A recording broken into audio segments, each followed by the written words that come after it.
everyone, welcome back to the Building Bigger Lives podcast. I'm Michael Regan. I'm back with my fabulous co-host, Kathryn Peterson, and today we're going to unpack a topic that I'm very stoked to share with you, and it is going to review my recent 12-hour walk. And that concept might be super familiar to some of you who are listening.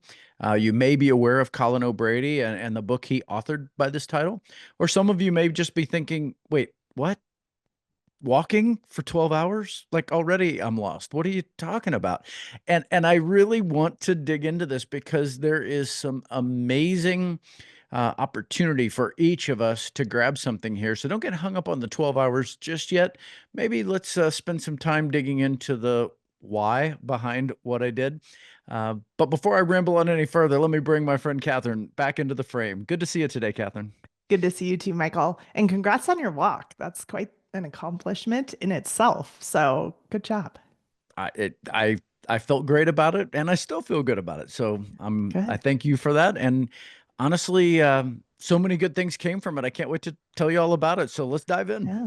Yeah, and I haven't heard anything yet, so this will be new to me too. So, yeah, let's get into it. And this is a little bit of a book club, but a little bit of a interview. So we're mixing the two together. Okay, so tell me how you first heard about the 12-hour walk. So the first person that shared this with me was a former guest on our podcast, our good friend John Donnelly. Hmm. John, who joined us on the podcast back in mid 2025. For those of you that want to go back and search through an episode, and John even referenced this when he was with us, but more importantly, he and I spent some time together last summer, and he was excited to share with me what he had experienced on his 12-hour walk. And of course, I immediately just said, well, where did you get this idea? And when he said the name Colin O'Brady, the nickel dropped. I'm like, oh, the guy that I brought to a TMC event, one of our Masters Coach gatherings in Hawaii back in 2017. And John said, yeah, that's the guy. And there's a whole backstory to Colin, and happy to share that with you as well, as to, why we brought him and the kind of perspective he has on endurance and perseverance and some of where that came Hmm. from.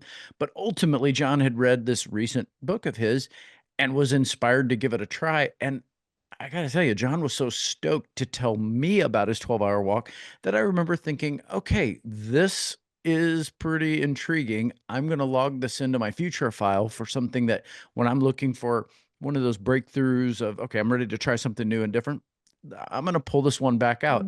Well, it was maybe you and I were together at a different Masters Coach gathering back in November, where our friend Chad Jackson, another Yeah. client of mine who had been inspired by John's comments as well, but decided I'm not going to file that away. I'm going to do it, right away. I think Chad called his wife back up in Seattle and said, "Hey, when I get home, I'm going to do this." And she wisely said, "Then don't come home. Just do it while you're down there because." Yeah. Last I checked, Seattle, cold in November, probably wet. He had a great day down in Southern California doing this. So, of course, you and I were there and got to experience a little bit of his Hmm. opportunity to do that. And I circled back with him afterwards, and he had great things to say. Oh. And then recently, a third client on a call just a couple of weeks ago said, "Hey, Oh. I'm looking for something." And he's describing, like, I need something that will help me really have some deep thinking. And as he did, I said, like a 12-hour walk? And he's, what's Mm. that? And as we dug into it, I realized, you know what? When things happen in threes, Yeah. that means something. So let's stop talking about everybody else's experience. Let's go create one of your own. So it was that Yeah. day that I just Mm. booked it on the calendar for the following weekend and said, it's Martin Luther King holiday weekend. Make it happen. And I wondered where, because I didn't know you were doing it, and I thought, oh, that's something that I can imagine Michael planning out 2 months in the future.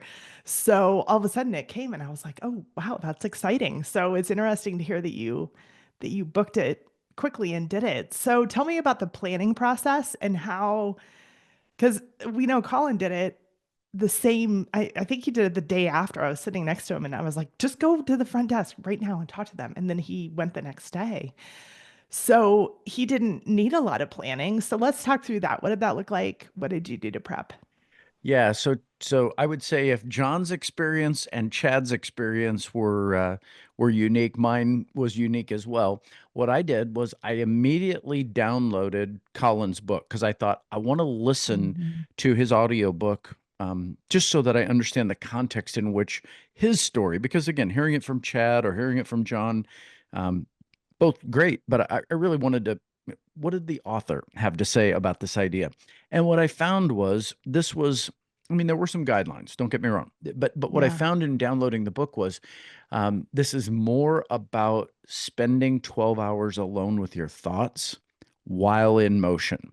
So it's less about how many miles do you log or how many steps do you Mhm. book. For, for those of you overachievers out there, here are the notes. Over 44,000 steps and over 22 miles. I mean, that's what I did. But it wasn't about either of those. It was, can you keep your continuous, uninterrupted thought process while moving for 12 hours? And so when I listened to Colin's story, it came from an event during COVID where living up in the state of Oregon, and he felt particularly, trapped in these shelter at home rules. And he was staying out at the Oregon coast. He said, I just got up one day and said to my wife, I've got to go take a walk. And he literally just hit the road and decided, as it turned out, not to bring technology. So his phone was with him, but in airplane mode, so that he could use the map if he needed to. But Mhm. he wasn't getting a call, he wasn't getting a text, he wasn't listening to an audiobook, no music, no podcast. This was truly just a tech-free day. He went out and didn't come back till, 12 hours later. And what he said he experienced in that was absolutely powerful in terms of, finding out what happens to your mind when you're Mhm. just on this journey that isn't like some of the other journeys he's been on, where he has, if those of you that have looked up this guy by now, he's peaked the seven continents, seven tallest peaks in the world in the shortest period of time that any human has ever done it. So this guy is Wow. an extreme adventure athlete. He wasn't attempting to do something that was extreme, just something that pushed him in a different way than he had ever been pushed. Because I'm sure when you're on K2 or Kilimanjaro or McKinley, that's a little different than a 12-hour walk on a path. And Mhm. so for me, I didn't get hung up in the how many steps, how many miles, what's the terrain. I got more hung up in, am I freeing my mind to really spend the day thinking deeply and being curious to find out what'll happen. And that's exactly why, like you said, I just dived into it. I didn't give myself time to overthink it, because it was part of my goal, was to find out what Mhm. happens to my brain when I just walk out the front door at dark 30 and start walking. Oh, that's so fascinating. And I think there's some rules we should talk about, and you brought up a couple of them. So I think with Chad, I had said, "Hey, do you want me to walk with you for the first little bit to get you out the door?" And he was like, "No, no, no, no, no, no. I just need to be with me." And I was like, "Oh, okay, sorry." So I was like trying to make sure. Yeah. That's maybe the coach in me. So tell me kind of what, obviously we talked, you brought up no technology. So let's kind of Yeah. go through the way to have the, kind of the intent and Yeah. what you did to make sure you were getting that the full effect of it. Yeah, Colin definitely provides some guidelines. I don't know if I'm going to call them rules. I mean, maybe he felt stronger about these than I heard them when he, Mm-hmm. said them over the audiobook. But guidelines that were built on really, in my opinion, good intentions. So when you think about things like removing technology, the idea is not to distract yourself. The idea is to be alone with yourself. So that leads to the second thing that Chad suggested to you, which is, yeah, I didn't ask my wife to walk with me. I Mm-hmm. didn't call up a friend. Didn't even bring Harley, the Wonder Dog, as much as I would have loved that. Those are distractions. This was really about removing all of those things. Um, Mm-hmm. there's no rule. I shouldn't say no rule. There's not even any specificity around resting. One of the things Colin said is whether you walk a mile or 50 miles, rest when your body tells you to rest, but continue with the thought process. So one of the things I realized was, oh, okay, there was no guideline around how you use that time. What if I want to take some notes? And suddenly I realized, well, even if it's in airplane mode, I'm carrying around the world's most handy note-taking device. So, maybe every 90 minutes or so, I Mm, would pause and just document in notes the things that had the thoughts that I had been processing during that block of time, so that later I could review those and recount the flow of the journey that I had. So, that's a guideline is, note taking might be an interesting way to capture some of those mhm, thoughts. And for some of you, maybe it's not the phone, maybe it's just a little journal and a pen, but yeah, that's up to you. I think water, obviously, you need to stay hydrated. But one of the thoughts I had was the path I picked. I knew mhm, that there were um, Starbucks along the way. So I started pinpointing where those were so that I mhm. could not only get some filtered water, but I could go to the bathroom. I didn't want to be the weirdo out, trying to find a bush in a panic. I really just thought, look, the point of this is stay in motion, stay in motion. So those Mhm, were little pit stops along the way, to refuel and just to rest for a moment. And I did tell myself, he didn't give you guidelines on resting, but this is one that I had from an experience hiking in and out of the Grand Canyon a few years back. Was I found that when I took a longer rest, my body and my mind started to freeze up a little bit. And that it wasn't a good idea to rest for too long. So I really tried to tell myself, hey, even when you're pausing, just to maybe get mhm, off of your feet for a few minutes, like literally 5 minutes, like don't take like long breaks, mhm. because it messes with your head, and frankly, it messes with your body. So those are some Mhm. of the guidelines that I followed. Oh, Oh, one more that I shouldn't yeah. forget. He wanted you to record a video at the beginning of the day, like hey, here I go, I'm heading out into the world, and then record one at the end of the day. I chose not to do it because it didn't feel authentic to what I wanted from that experience. Mhm, But I share that because for some of you, just know that that was his encouragement, and that might feel authentic to you.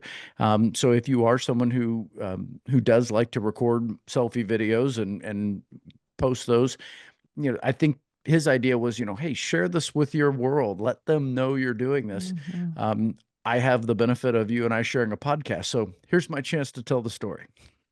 Absolutely. You're sharing it to the world now. And you could make a video and not share it too. And it could just be for your own reference later. So I think that's a way to do it as well. So that's this is super intriguing to me. Oh, one thing I want to just make clear, you read the book before you left. Yeah, the Um, audiobook, that was my goal. I think I'm gonna pick days here, Kathryn. I think if I downloaded the audiobook on a Sunday, it was to be able to mhm, walk the following Sunday. So I gave myself a week to say, listen to it, review it, make sure you're clear on what his guidelines are, so you're not waking up that morning panicking like, what do I mhm. bring? What do I need? What do I do? I was totally prepared in the purest of senses, but I tried not to overthink it. That was the key. Yeah, that's great. So then actually tell me about the walk. So kind of what were your thoughts as you were walking? And I'm so glad you journaled because that was one of my curiosity things in my head of like, you take 10 minutes in the shower, right? And that's when all of your good ideas come. Well, you had a 12-hour shower is kind of what I'm thinking of it as. Um, because it gave you time to think. And people always say that's because you got away from distractions and you're in the shower, and that's when your great ideas come. So, talk to me about kind of how those thoughts went in some of your things you noticed along the way, and we'll also do after because I'm curious about that too. Yeah, so let me just state up front that I really pushed myself to not create an agenda, because it's so Mhm, tempting to even prep yourself for, okay, these are the things I'm going to think about. And you've kind of prepped your framework of those thoughts, which to me was not allowing me to experience where does my brain naturally go. And brain science is really intriguing and really interesting, and I think turns out to be the very unique in many ways. We find out, the way people process information is unique, the way they execute is unique, and there are some common denominators, but I wanted to see what would happen with my thoughts. So I really didn't do that. And so as I entered the path, like I said, at Oh Dark 30, and started walking in the darkness, with the moonlight, pretty much the only light I had, um, aside from thinking about, is there a coyote waiting for me around the bush? I I found that immediately my natural thoughts started with a lot of reflections, a lot of gratitudes, a lot of things we've talked about in this podcast naturally happen. And while the obvious answer could be, well, yeah, Michael, that is what you guys talk about a lot. So of course that's what you thought about. But I also think it's interesting that I could have sat and thought about, you know, classes I took in college. I could have thought about, friends I grew Mhm. up with as a kid. I could have thought about, I mean, there's so many, I could have thought about, what my thoughts on current events in the world are. None of that was where my brain went. I went to things like reflecting on where I've come to this point in my life and how thankful I am for certain people and certain opportunities. And of course, my wife and my kids and clients and friends. I was very reflective, and that went on for hours. I mean, I really had Mm. hours to be reflective. And as little thoughts would intersect the reflection, I was pretty quick to tell myself, I'll come back to that. Stay like I try to discipline the thought of stay in this space. This is really good. Don't get drawn away from it. Because it was giving me space to really go deep with those reflections. And I'd say that took up maybe the first third of my day. So for those of you doing Oh, math at home, 4 hours of reflecting. wow. Um, and I didn't hold it to the time as much as I just did it until I felt like, okay, I'm not sure what else to reflect on at this Yeah. point. So that was really effective. So I love that you spent so much time reflecting because I think that probably then set up the rest of your day. So talk to me kind of about the next maybe period of time that you went through because I'm sure it's in a little bit of chunks. Yeah, it was. And even as I say, three chunks, I guess I don't want to imply that it was literally a third, a third, and a third. But, Right. to your point, I think I began to segue into what probably would be best described as a little bit of projecting. So now I'm looking into the future. I'm taking that count of, okay, but here's where I am and here's what I see ahead of me. And I started thinking about, my parents who are aging. I started thinking about Mhm. where I am with adult age kids, but not, they're not yet married. They're not having kids of their own. So we're in this season. I started projecting into that future. I started thinking about where Lori and I are spending time now as empty nesters. I started thinking about what coaching looks like, not just because of the season I'm in, but the season we're all in the housing industry. And so all these thoughts started shifting into a bit more of a forward view. And I found Mhm. myself beginning to plan and begin to ponder, strategies that would be interesting. And so it was an interesting shift to go from reflecting into projecting and planning. And as I did that, again, the note taking was helpful because then I was able to grab some of that as I did, and Mhm. some of my thoughts were really clear and not any more complicated than just capturing them. Others, as I wrote them down, I thought, I need to think more about that. And Mhm. so it was really helpful. So just like we talk about in any planning process, getting thoughts out of your head and onto paper allows you to really free up your brain for thinking and decision making, rather than for storage. So this was in action, like that's what's happening. I got a little fuel midday, some food just to make sure I wasn't losing energy unnecessarily. But I found myself getting through that middle of the day, and then suddenly hitting a spot where I think let's call it somewhere in the 2 to 3 o'clock window of the afternoon when I've still got 3 or 4 more hours to go. I had paused probably to refill my water bottle, and suddenly my body and my brain started talking to me. And I mean this in the most physical of sense. My brain was saying, "Hey, you don't normally walk for this long. You might Right. go hiking for 2, maybe up to 4 hours. You might take a long walk with your dog. Like that happens." My body knew what was going on with that, but my brain was saying, "Nah, we're we're about done now. You can whatever's going on, it's time to stop.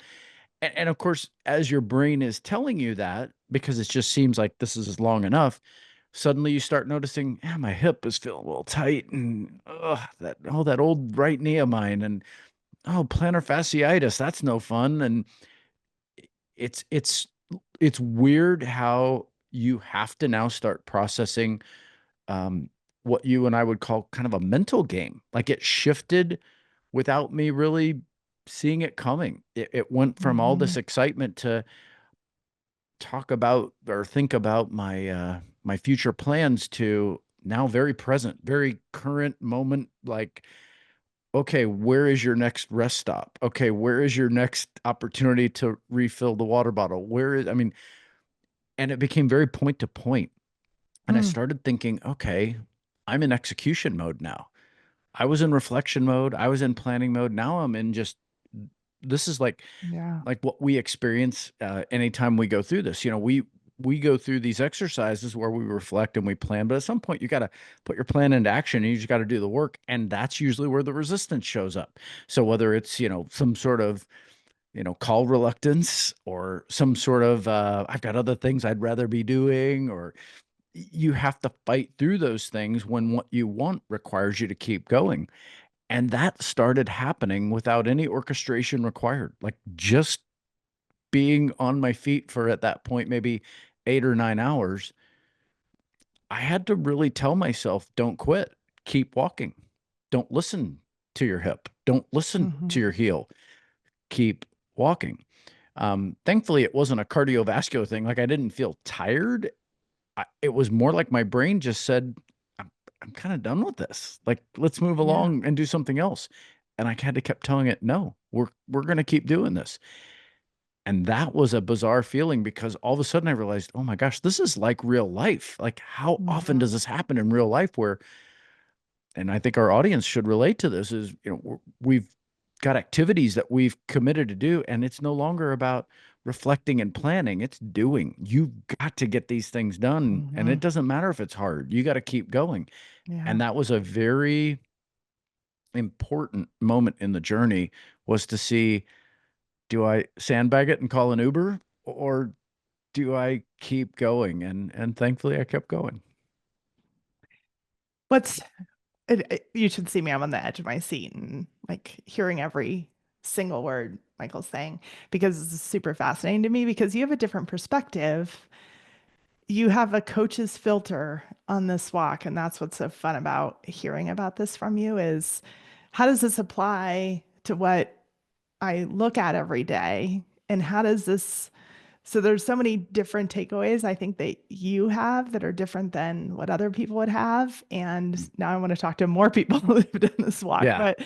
But that being said, I think that it's fascinating to kind of relate the two. And I bet you out of the walk got this resiliency that you may not have gotten otherwise because now you've done that and you can look back and say, hey, I remember I was in a situation where my foot hurt, but I kept going. I'm in a situation now where I'm really sad, but I'm going to keep going, or I have this adversity, but I'm going to keep going. And I think that's amazing. So in saying that, I'm giving you your takeaways, which isn't very fair. So kind of talk me through some of the best and hardest moments, and you've done that a little bit. And then what were your takeaways? So what did you take from that and say, hey, looking back on what you wrote, and then I do want to hear about the end too, because I can imagine you like running through a tape and there was no one there, right?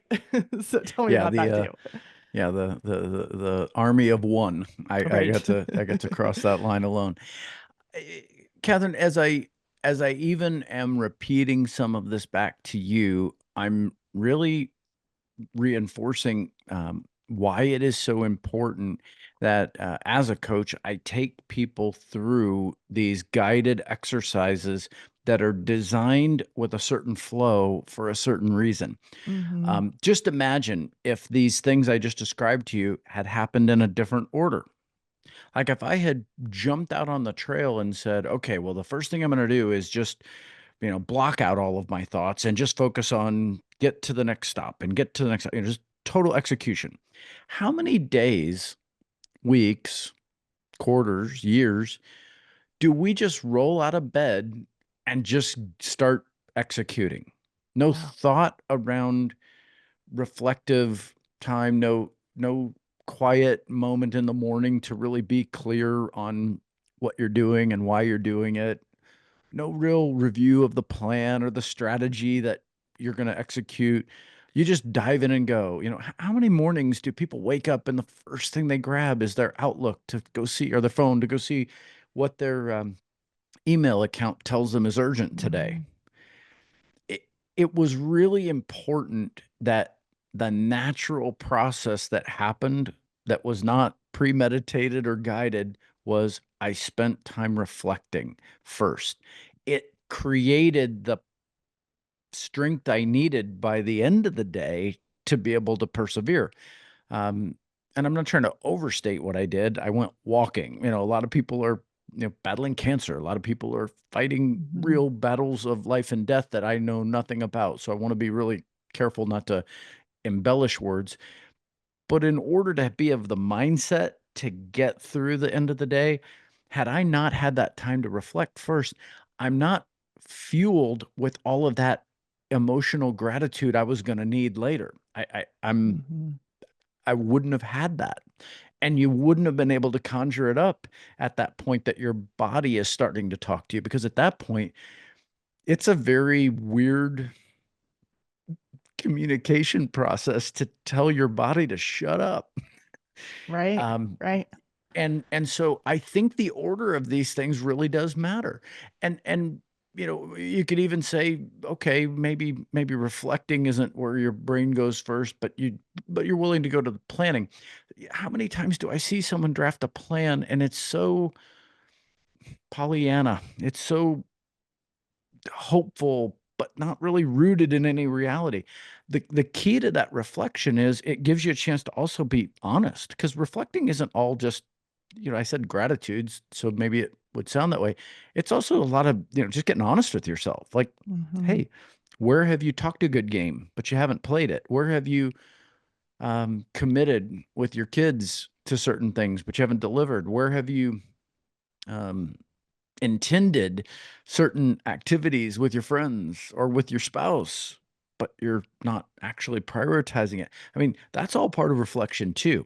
And your plans without that time can sometimes be disconnected from your reality, because most of us, you know, don't put the energy into planning if we don't want things to be better. And I would argue, great, but make sure you understand the lessons you've already learned, or you're doomed to Mhm. keep repeating them.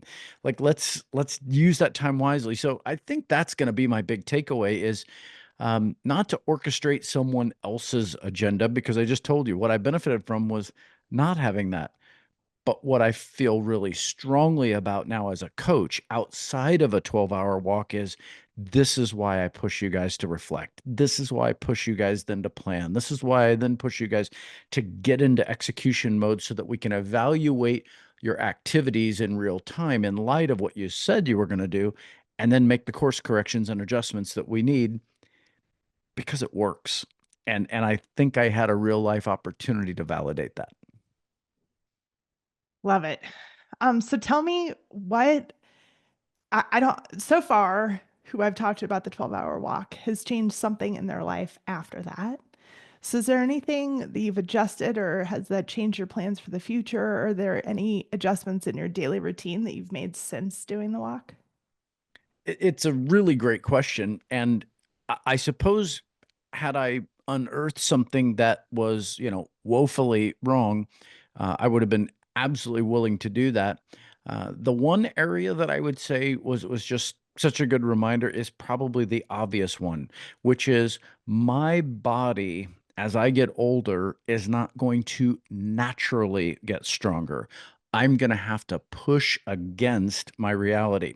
So, one of the ways I did that after a 12-hour walk on Martin Luther King weekend, which was the Sunday of that weekend, was I went to my trainer on Monday and Mm. did a full press workout on Monday, because I also wanted to find out, is my body capable of rebounding quickly to do something equally difficult? And weight training is not easy. Mhm. The day after I just did this, because again, my brain would have said, dude, It's a holiday. Take the day Yeah. off. You It's a just did couch something day. ridiculous. Like Right. you booked at least 5 days worth of activity there. Just slow down, amigo. And I didn't want to do that. I wanted to push myself to say, if this body is going to be able to do the things I want it to do for the next 10, 20, maybe even 30 years of my life, I've got to push harder. I can't just coast. Mhm. It's not stay the same. I've actually got to increase the difficulty, which is why I think weight training is so important. I'm no bodybuilder. I'm not looking to do this for ego or for vanity. I'm doing it because I think physical strength gives me the opportunity to do dozens of other things I really care about. And without that physical Mhm. strength, it limits me from doing those things. So I think that's probably the main thing that I would say changed. Was it wasn't just maintain, it was raise the bar, raise the bar.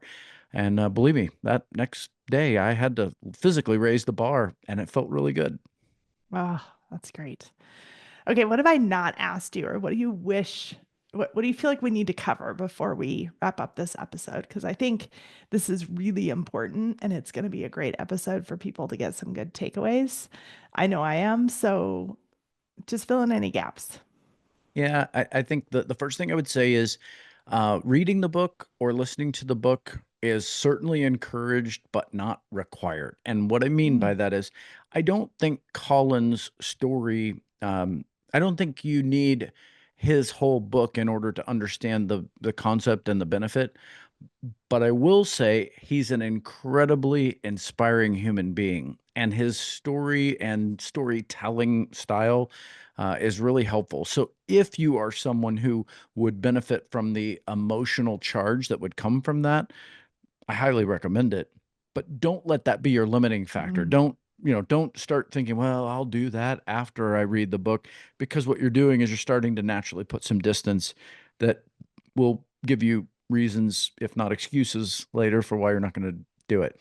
Second of all, if it does intrigue you, I get this reaction a lot. Oh, wow. Well, I'm not ready to start with 12, but maybe I'll go for 4 hours or for 6 hours. I'll do a mhm, half day walk. And my answer for that is, look, there's absolutely nothing wrong with starting where you are and doing what you can do. There's nothing wrong with that. The only thing I'd ask you to consider is, if your reasoning for that is, well, I've never done anything like that before, I don't know if I can even do it. That's kind of the point. So mhm, don't miss the point. You're really trying to push yourself to find out, am I capable of doing more than I think I'm capable of doing? And look, with all due respect to our, marathoner friends or our bicyclist friends, this is walking. This is an activity that most mhm. of us can do. Will it hurt a little bit? Yeah, probably so. But you're not going to end up in the hospital over this. You're going to actually end up feeling amazed at what you're capable of doing. So don't sell yourself short just because 12 hours sounds like a long time. I think those would be my two big encouragements on this one, Kathryn. Yeah, those are great.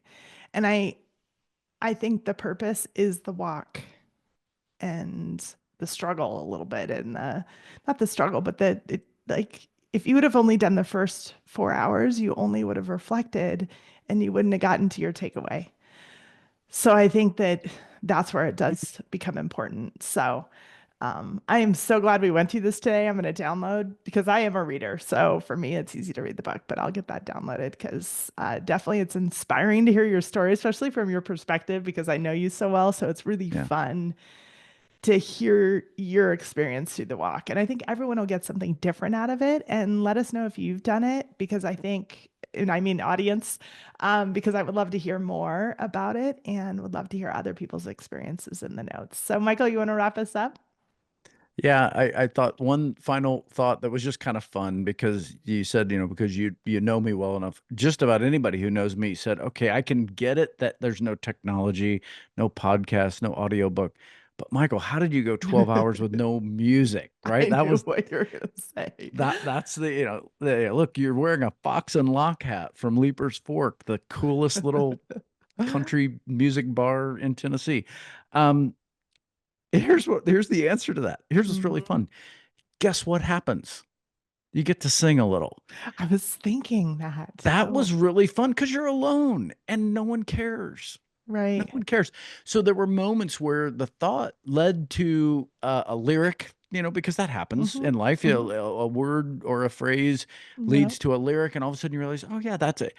And I let that freedom happen because I think part of the joy that comes from music for me is the actual ability. This is what all of us do, is why singing in the shower is so popular, or singing alone in your car is so popular. Is we love joining the song and being kind of free to do that. That's what's great about going to a concert too, because the volume's so loud we can all sing along and who cares. I really enjoyed that as well. And so I just think that's my closing thought is whatever it ends up looking like for you, if you give this a shot, just be free with yourself. Don't feel like you're following Colin's story or Michael Regan's story. Create your own story with it, because something you'll do with this might allow you to experience something that then you share, and that expands the tribe of people who are willing to give this thing a shot. So don't be boxy with it. Have fun. And if a song comes into your head, sing along. I love it. I'm now thinking of all the theme songs that you like are supposed to have a theme song in your head when you walk on stage or do whatever, and so that's now what I'm imagining you singing to yourself as you walk. So It is true. Let's just leave our audience with this final thought, because the song will be in their head. A little bit of REO Speedwagon, Keep Pushing, was definitely sung in the last 3 hours of my 12-hour walk. And for those of you that have stayed with us through this whole podcast, I appreciate it, because this was an awesome experience for me. I just want to once more give credit to my friends Chad Jackson and John Donnelly for encouraging me. Jacob, if you're out there listening, I hope you're giving your 12-hour walk a shot, because you were number 3 for me, and you were the guy that pushed me over the edge to say, I'm going to do this first, so that we're leading by example. And Kathryn, thanks for just asking great questions and giving me a chance to unpack all of this. This was a fun episode. it was fun. I was enthralled. So I got a ton out of this one, and hopefully our audience will as well. Thanks so much for joining us. Please find us on Instagram, Spotify, Apple Podcasts, and don't forget YouTube. So thanks again for joining us on the Building Bigger Lives podcast with my great co-host Michael Regan and myself, Kathryn Peterson.